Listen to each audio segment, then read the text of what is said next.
Imagine you lend a friend money and they never repay you. Annoying, but at least you can stop lending to that friend. Now imagine that friend wears a crown and commands an army. Suddenly, cutting them off feels far more complicated than it sounds. This was the real dilemma facing medieval Europe's earliest bankers. Kings constantly needed cash for wars, castles, and running their kingdoms. Taxes existed, but collecting them was slow, unreliable, and never sufficient. Wars, however, demanded large amounts of money immediately and urgently. So kings turned to wealthy merchants and bankers for funds. In the 1200s and 1300s, Italian city-states produced the world's most sophisticated financiers. Florentine families like the Bardi and Peruzzi built financial networks across Europe. They were the investment banks of their era, powerful, connected, and rich. When the King of England came asking for loans, they agreed. That king was Edward III, and he needed funds to fight France. Conflict became the 100 Years' War, one of medieval history's costliest campaigns.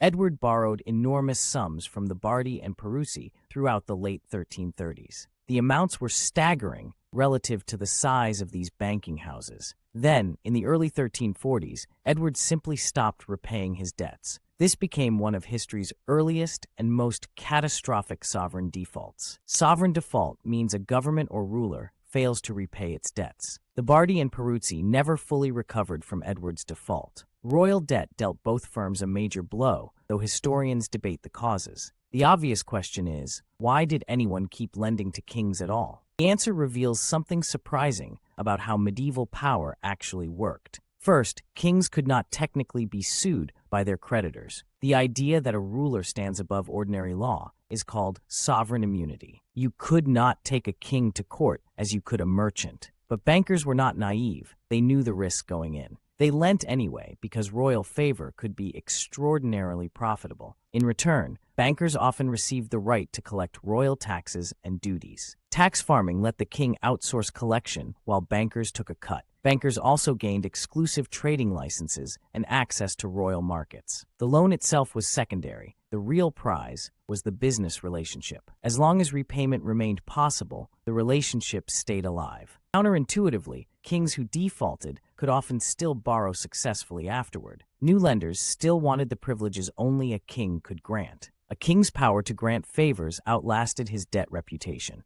Different European monarchs repeated this borrowing and default cycle throughout the medieval period. Philip IV of France seized creditors' assets rather than repaying them. Royal power meant credit rules simply did not apply equally to kings. Repeated crises pushed bankers to demand smarter collateral and contract terms. They began requiring customs revenue as security before handing over large sums. These early innovations laid groundwork for concepts still used in modern sovereign lending. Today, countries still borrow money and still sometimes fail to repay it. The IMF and bond markets now play roles Italian banking families once did. Sovereign immunity still complicates debt collection from governments in international courts. The tension between borrower power and lender rights has never fully been resolved. Remember the Florentine banker holding Edward's scroll when countries struggle with debt. They were making a calculated bet on access to power. Sometimes it paid off magnificently. Sometimes it destroyed centuries of accumulated wealth. Who you lend to matters as much as how much. Your bank considers that every time it checks your credit score,